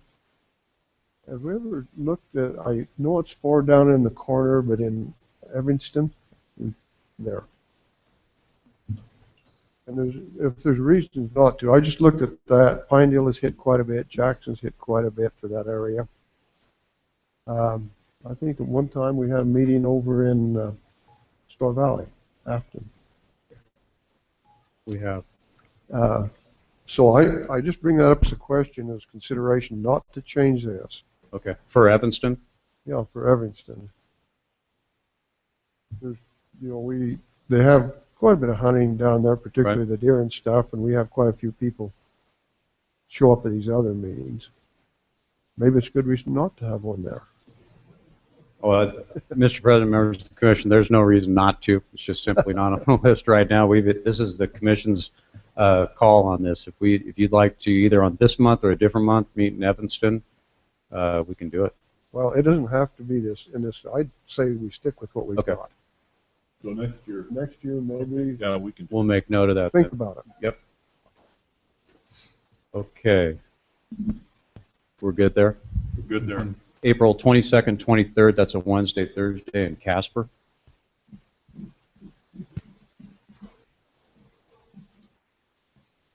Okay. Good. Okay, we have per the Commission's direction, we have a proposed special workshop that'll be held at the Whiskey Mountain Conservation Camp on June 24, 25. That's a Wednesday, Thursday. Focus of that workshop will be, at a minimum, the future of the Whiskey Mountain Conservation Camp. May have time for one or two other issues per the Commission's direction, but for sure to focus on the camp.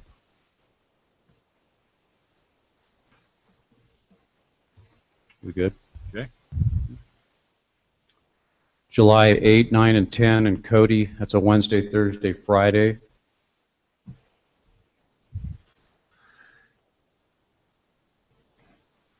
Okay. Okay, we normally don't get this on the agenda and get formal approval, but I think the department thinks it would be a good idea to do so, just so we're a little more well organized in terms of the general fund budget. But this will be in 2015. We'll need to come to the commission for authorization to submit the 2017-18 general fund budget request, and we're proposing to do that on August 20.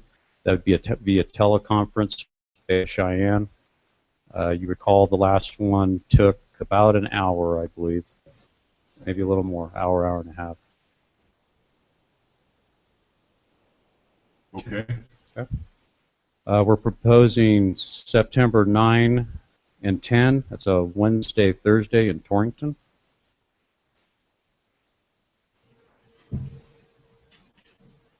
Okay. All right. November 19, 20, Laramie. And the idea would be to hold that at the new lab building. Excellent. Good plan. Look good? Yeah, good. Looks good, I think, to everybody but Mike. Odd man out. Yeah, I am the odd man. He could attend any we wanted. Yeah, he could come to any we wanted. So, Mr. President, members of the Commission, Director Talbot, we would recommend the Commission vote to approve the dates and locations for those meetings in 2015 as proposed, which are March 26, 27, Newcastle, April 22, 23, Casper, June 24, 25 at the Whiskey Mountain Conservation Camp, July 8, 9, 10 in Cody, August 20 teleconference based out of Cheyenne, September 9, 10 Torrington, November 19, 20 Laramie. Okay. I missed something here, July 8th, 9th, and 10th. Cody. At Cody? Correct. Okay. Did I mess that up? Well, it says basically 6 to 8 here, and I was looking at that, and all of a sudden it changed. I have no problem with it, but I just want to 8th, 9th, and 10th then. We were proposing July 8, 9, and 10. That's a Wednesday, Thursday, Friday, if that works. Is that all right? That's I think fine. originally, John, We had I think there was that a week. 6th date in there, and I think I read some blowback regarding the holiday or something. I don't know.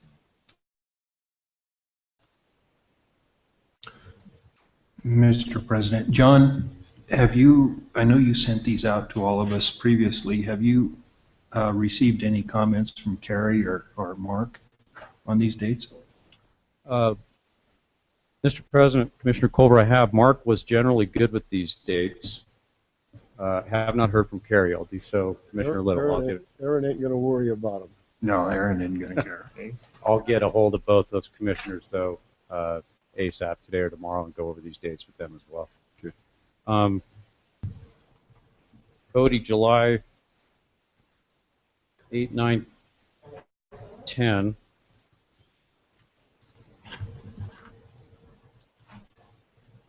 What's the commission's preference for that week? Did we need to change that? No, I think that's the date that probably was being looked for, as opposed to the 6, 7, 8. Okay, so that was based on your input. Somebody's input. Okay. Somebody put some change in. Okay. If the commission's okay, then we'll just confirm July 8, 9, 10, and Cody. Okay. With that, we need a motion to approve those meeting dates for 2015. President Clouden, make the motion we accept the dates that were presented to us. Okay. You can sign us to it, can't you? All right. Anybody from the audience want to dispute those dates or talk about them? That said, we'll call for the question. All those in favor? Aye. Aye. Okay. Thank you. Now, I guess we come to this dilemma. We have a damage claim appeal scheduled by phone at 1 p.m. Katie is going to need about 30 minutes for her presentation, but I don't know if we can move that far ahead. We may need to have legal advice. I don't know. Can we move, if we was to move something up? I don't know.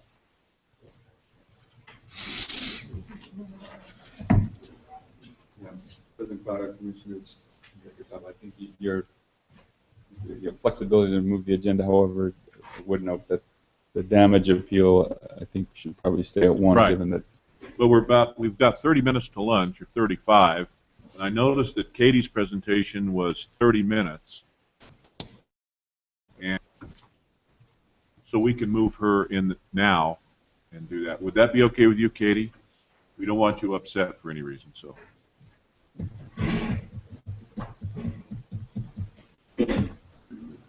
President Cloutta, Commissioners, Director Talbot, it's my pleasure to introduce Katie Cheesebro. She's our terrestrial habitat biologist over in the Platte Valley area, Saratoga.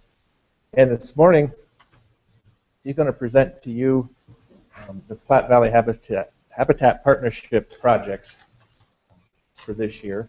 And there'll be 6 of them that she's going to go through with this PowerPoint and ask for your consideration in funding those this upcoming field season. With that, Katie. Welcome, Katie. Thank you. Thank you, Chief Smith, for the introduction. And good morning, President Cloutta, members of the Commission, and Director Talbot. I wanted to thank you for the opportunity to present to you on behalf of the Platte Valley Habitat Partnership today. And I'll be presenting you with this year's round of PVHP funding applications for final approval by the Commission. I'll start by briefly describing each application. There'll be an opportunity at the end for questions.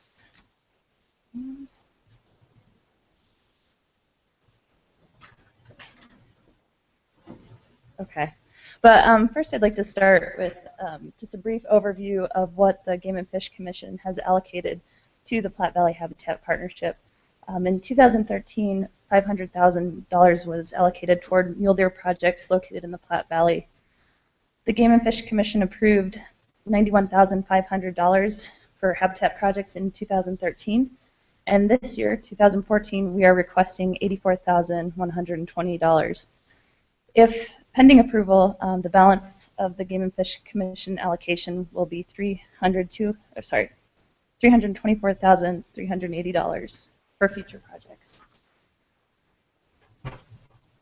So the first application was brought forth by the U.S. Forest Service for weed treatments on the Medicine Bow National Forest. The application is to apply herbicide and release biological controls for invasive plant species across 1,000 acres of mule deer habitat on the national forest within the Platte Valley. Unfortunately, the map is a little washed out. You can see the polygons there at the bottom. They actually overlap stopover areas for mule deer migration routes that were determined through a Wyoming Game and Fish GPS study. Actually, our map is more detailed, so we can see it. Good. Okay. The mule deer benefit would be to promote the reestablishment and productivity of native grasses, forbs, and shrub in these known mule deer stopover and concentrated use areas. Project partners include the U.S. Forest Service, the Carbon County Weed and Pest, Rocky Mountain Elk Foundation, and the Platte Valley Habitat Partnership. The amount being requested for this project is $4,120, which is about 12% of the total project cost. The next project is also being brought forth by the U.S. Forest Service for the Divide Peak prescribed burns. And again, I apologize to the audience for the washed out maps.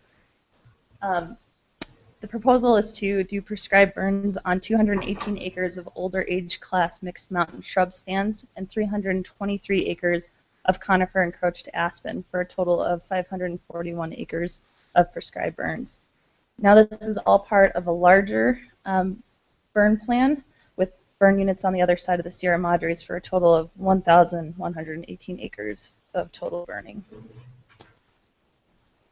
The mule deer benefit is to promote diversity and palatability of browse species, increasing the nutrition in those mixed mountain shrubs within the mule deer range, increasing aspen regeneration and distribution in mule deer transition and parturition ranges. The project partners for this proposal include the Medicine Bow National Forest, U.S. Forest Service Rocky Mountain Region, Rocky Mountain Elk Foundation, the Wyoming Governor Big Game License Coalition, and the amount requested from PVHP is $8,000, which is about 9% of the total project cost. The next project is being applied for by the Bureau of Land Management and includes conifer encroachment and aspen enhancement treatments within the Platte Valley. This project's goal is to improve overall habitat health on 780 acres of important mule deer transition ranges throughout the valley. They'll do this by removing conifer in both riparian and upland habitat types. When I say conifer, I'm referring to both juniper, ponderosa, limber pine, and lodgepole that's encroached into aspens. They'll use mechanical methods as well as prescribed fire to achieve this. And as you can see, we're looking at 3 different project units: the Methodist Creek Aspen Enhancement, which is on the west side of the valley, the Barrett Ridge Conifer Encroachment Project, which is on the east side of the valley, and then the Big Creek Aspen Enhancement Project, which actually works in conjunction with the Big Creek Aspen treatments that were commissioned last year. The mule deer benefit of this project is by removing encroaching conifer from the sagebrush steppe habitats, aspen communities, and mixed mountain shrubs. Within transition range, overall habitat health and value will be improved by increasing native species diversity, forage production, forage quality, and maintaining quality riparian areas. Project partners include the BLM, the High Desert District Hazardous Fuels Program, WWNRT, the Sage Grouse Local Working Group, ConocoPhillips, Rocky Mountain Elk Foundation, Southeast Wyoming Muley Fanatics Foundation, and PVHP. The amount being requested from PVHP is $25,000, which is about 17.5% of the total project cost. The next project is being applied for by the Saratoga Encampment Rawlins Conservation District. It's the Barkus Peak fence conversion. And this is on private property, Monty Monroe's Ranch in the Beaver Hills, which is about 12 miles east of Riverside, Wyoming. 4.5 miles of dilapidated 5-wire and sheep wire fence have been identified for conversion to wildlife-friendly fence due to its location in high mule deer use areas. And you can see from this map, this is some of the GPS data from the Wyoming Game and Fish Mule Deer Collar Study. This fence crosses over the orange and red or high concentration uses and stopover areas. And this fence is smack dab in the middle of those areas. And the landowner himself can vouch for the amount of entanglements he's seen over the years. This project also adds to the fence conversions completed on adjacent federal and private land that were previously approved for funding last year.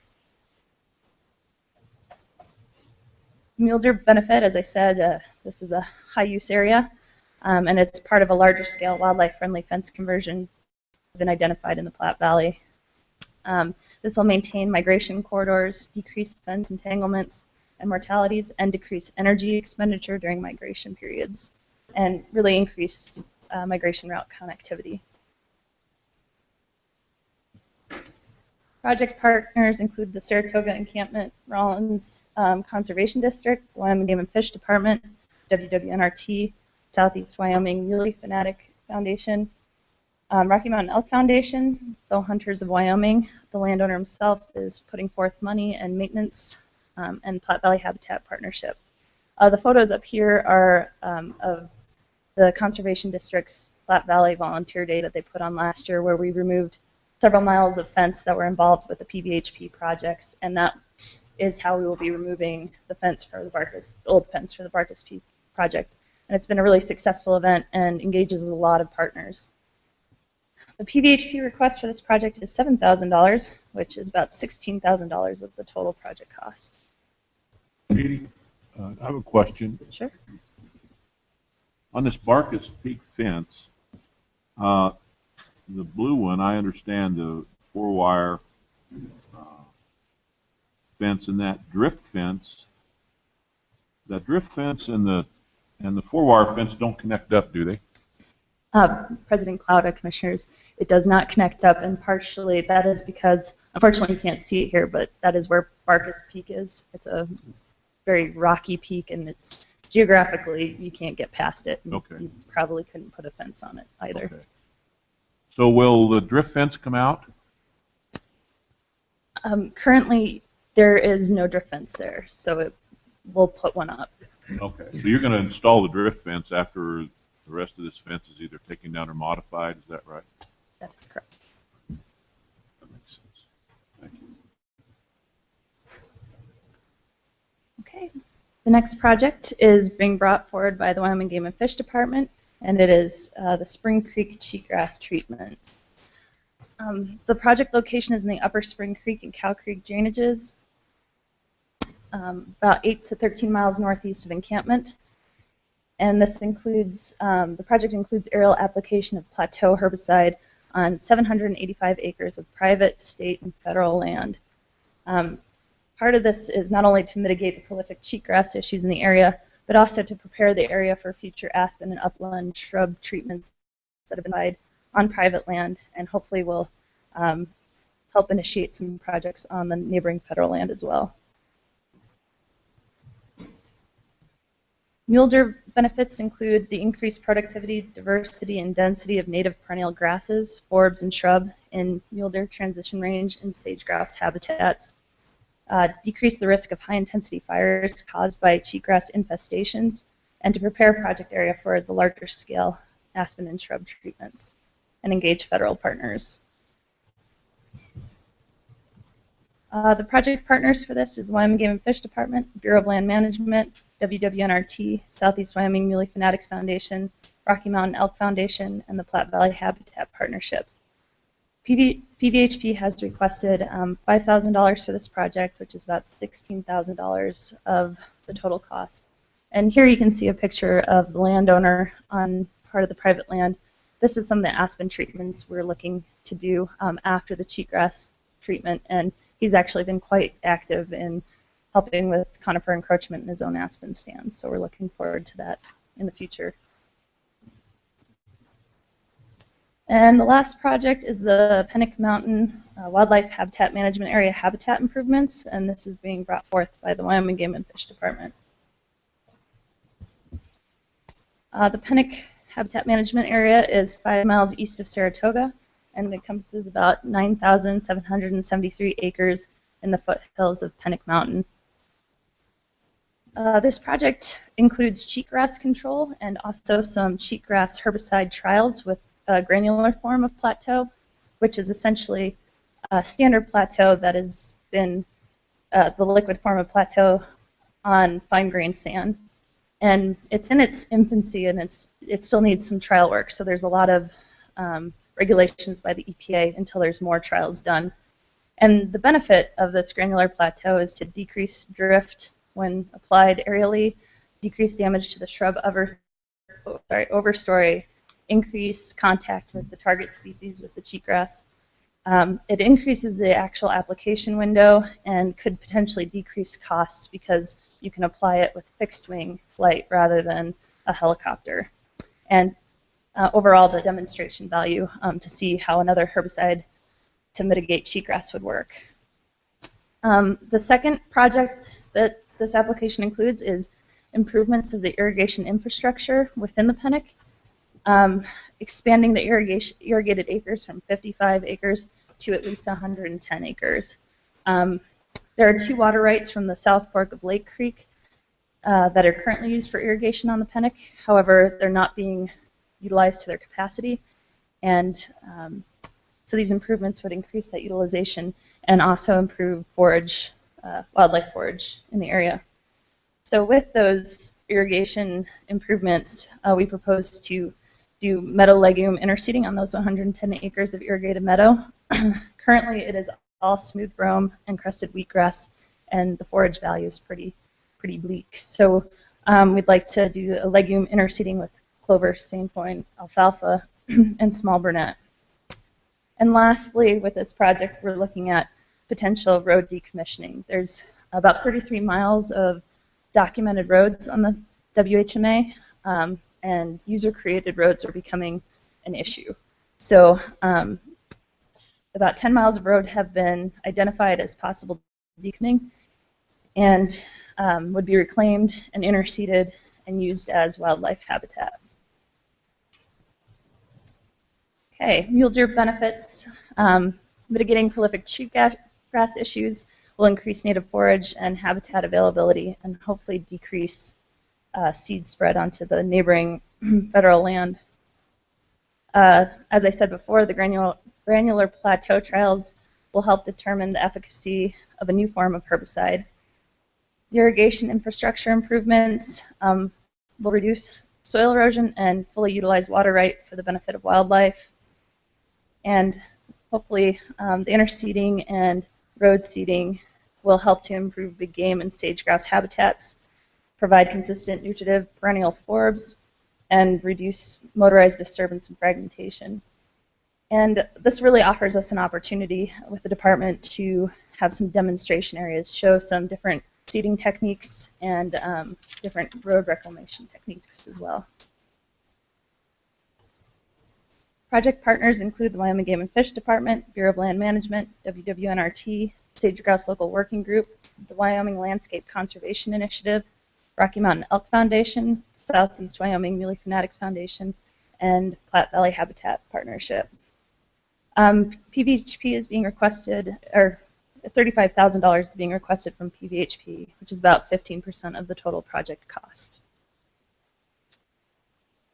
Okay, so altogether with these applications, there's 1,320 acres of shrub, aspen, riparian enhancements, 4.5 miles of fence conversion, 2,060 acres of invasive weed treatments, 110 acres of irrigation and seeding, and 10 miles of road reclamation for a total request of $84,120, which is about 16% of the total project cost.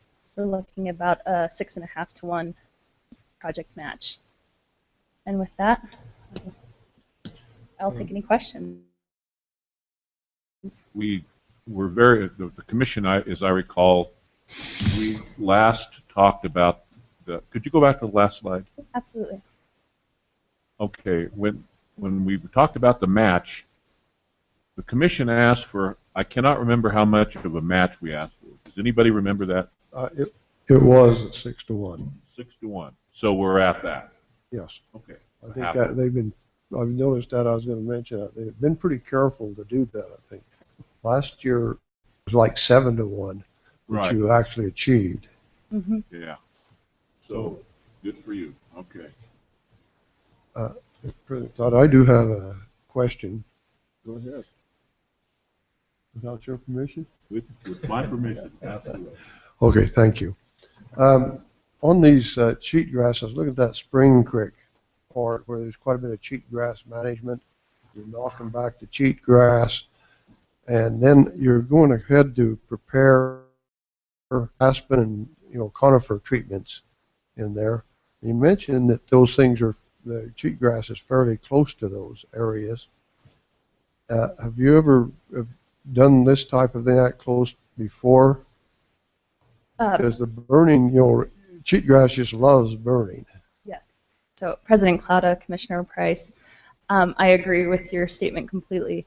What we're seeing in the Platte Valley and statewide is that there's been a flush of cheatgrass on, especially on southeast facing slopes, and that's where most of these shrub treatments are actually on the bench above those slopes, and the aspen treatments are below.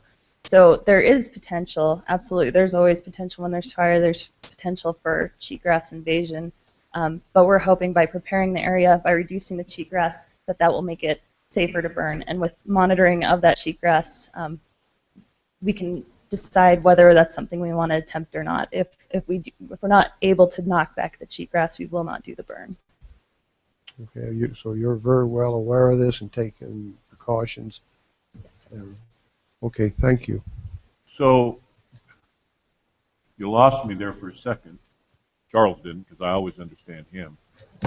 But if we're concerned about the cheatgrass and then what's the aspen below it, what's above it? mixed mountain shrub. Okay. Obviously, the cheatgrass likes to be burned. So, but you can treat that. That's what you want to do, right? Yes. So President Claudia, commissioners, we're not proposing to burn the area with the cheatgrass in it. We're not proposing to burn those southeast-facing slopes. We're just proposing to mitigate the current problem so that when we do burn those areas, or if and when we do burn those areas, we're mitigating that problem. We would also propose with those burn projects, we would have an invasive weed plan with that. We would have spray built into that proposal. And that would be spraying the cheatgrass. That's correct. Okay, that was my point, I guess. Okay. Thank you for. And just for your information, cheatgrass spraying is actually a lot more successful after a burn because there is all that contact with the ground. Yeah. But as I understand, the aspen and treatment and stuff is below the elevation of where the cheatgrass is. President Claudia, Commissioner Price, that's correct. The aspen, actually, I can go back to the map if that would be helpful. Okay, if you can see this. Oh. Okay, so what we have here in purple is the cheatgrass treatments on those southeast-facing slopes that are being proposed right now. These yellow polygons, which are very difficult to see, are the future proposed aspen treatments on private property. And then these orange polygons up here, that's the higher elevation mixed mountain shrub. So most of these aspen stands are in drainages and riparian areas. Okay, thank you. Okay. Mr. Chairman, just a quick question on your fence conversions. What is considered the standard for wildlife friendly now? President Claudia, Commissioner Haley, we have chosen to stick with the BLM standards of wildlife friendly fence conversion, and I had this memorized, and I probably don't now, but it's such that there's smooth bottom wire, and there's enough space between the two top wires that if a deer were to jump, it wouldn't get entangled in the top two wires. And then for this specific fence conversion, we would put pole top in areas that are considered squeeze areas as well. Excuse me. I'll answer, I think, Commissioner Healy's question. I think it's 18-inch from the ground to the smooth wire. And then if you go 4 wires, it's 6'6", and then 12 inches between the top wire and the next wire below it. And the overall height is 42. 42. That's why I couldn't remember. Thank you, Commissioner. I wish we'd stayed at 44. Okay. I assume all the old wire will be removed on these conversions. It will, and it will be removed during that Conservation District Volunteer Day, which actually brings in a lot of partners, and it's very good for the Platte Valley Habitat Partnership. Mr. President, I'm glad to see you trying this granular plateau. That's the first I've heard of that. I'll be very interested to see how that works for you, and I hope you'll keep us updated, and I would encourage you in the future to continue to try new treatments on cheatgrass too. I'd like to see that. President Claudia, Commissioner Culver, I really appreciate that. It is in its infancy, and currently the EPA has a 5-year grazing deferment if you use it, and that's why we're choosing to use it only on state land or private land where there is no grazing, and it requires more trials before they will take that stipulation off. So we are trying to move forward with that so it is more commercially available and usable on federal and private lands where grazing occurs. Technically, it's not different from the standard plateau, it's just on sand. So. But if it is accessible, there are some applications where granular would be much more convenient than the liquid application in rough areas and such, but for ground applications especially.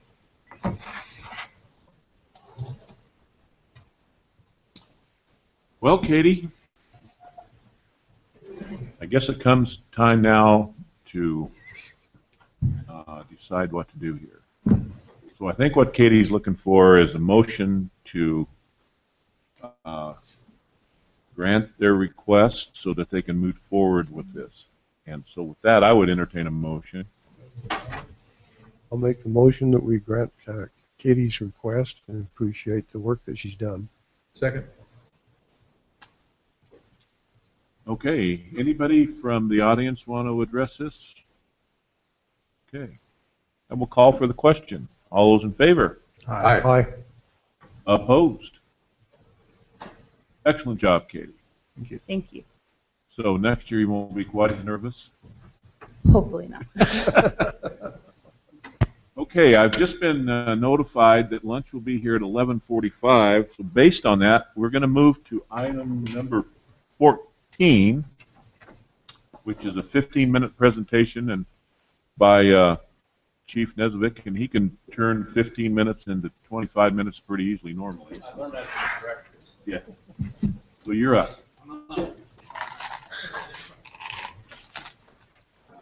Mr. President, members of the Commission, Director Talbot, I think many of you may have had an opportunity to see a kind of a short press release regarding Backcountry Wyoming. And so what I thought, it was probably a good time to maybe give the Commission just a little bit of the background where this thing came from and where it's at now and where we think it may go. So to go back a little bit, about 2 years ago, I was contacted by a guy named Don Wells. And Don Wells is a TV producer in New York City and oftentimes does work with channels like Animal Planet, Discovery, the Outdoor Channel, those kind of TV networks. And anyway, Mr. Wells had been out to Wyoming to visit relatives, and while he was here, was very impressed with what he saw in Wyoming, and also while he was here, he talked to these friends who talked to him about wildlife and also about the Game and Fish Department. And Don, from that, developed the idea about potentially doing some kind of TV series on the Wyoming Game and Fish Department. In particular, at that time, he was interested in doing a show regarding game wardens. So we talked through, I guess, what the department's, I guess, sideboards would be moving forward with any kind of a TV show. And so really up front, first time we ever talked, I made sure Don was aware that of anything that we did would obviously have to benefit the department, that we would have to have some ability to have editorial control over the content, and that obviously what was portrayed in this documentary would have to be positive for the department and reflect the department's activities in a positive light, and obviously couldn't have any kind of implications to the successful prosecution of law enforcement cases. We were very insistent up front that the show would be a documentary and not what they call reality TV. So Duck Dynasty is reality TV. It's staged. It's acted. What we're talking about is not reality TV. It's a documentary where basically the way that that our folks have been told to look at it is that the cameras will capture those activities that would have happened regardless whether the camera was there or not. And then lastly, we talked about over the long term that while we certainly had to have a place to start and work units to kind of dip our toe in the water on this, and that they were interested in doing that with game wardens, that over the long term we wanted to make this about the department and not just the activities of game wardens, but the activities of the entire department. So we worked through a contract and a series of different negotiations, like I said, over about the last 2 years, and we finally got to a point where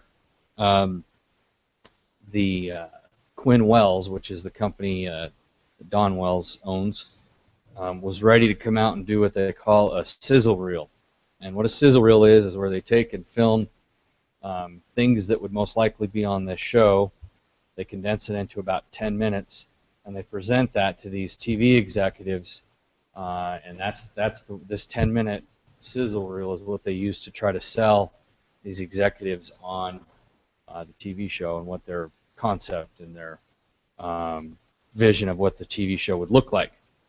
So Don did that. He came out last year, him and a small crew, and spent some time with some of our folks. They did interviews with them over Skype, and they had many face-to-face discussions with a few employees that would potentially be involved in the show. The result of that was the development of the sizzle reel that he presented and pitched to Animal Planet, and Animal Planet was willing to invest the money to move it basically to the next step, which was what they call a pilot show, which was they basically spend enough money to get crews out in the field with our folks to put together a 40-minute, basically 40 minutes of time for a 1-hour show.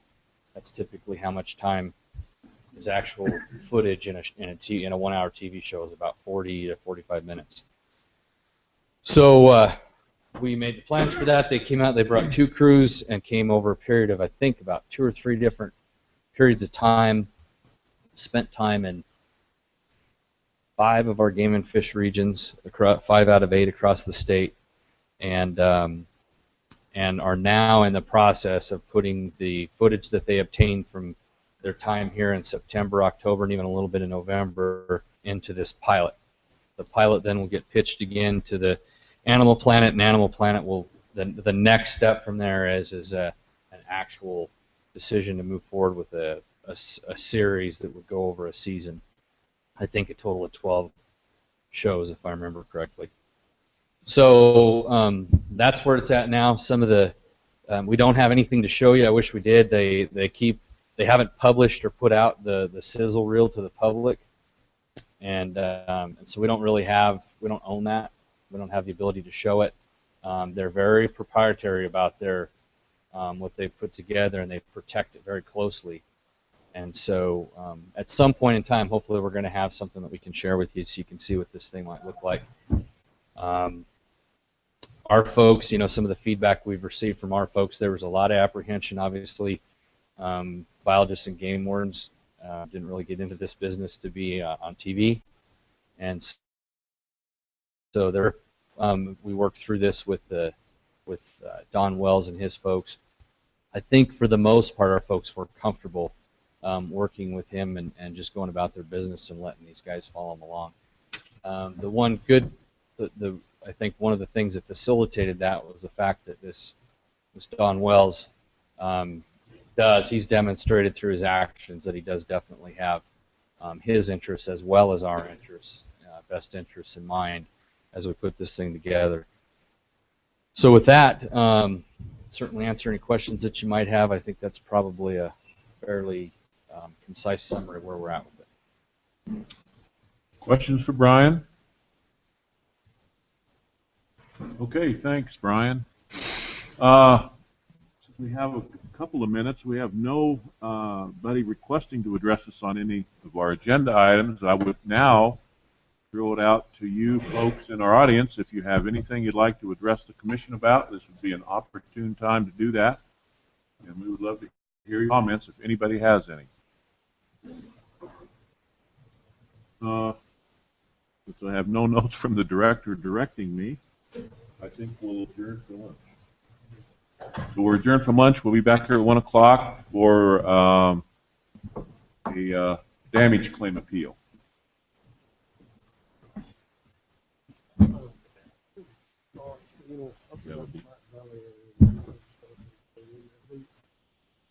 Cattle moved out of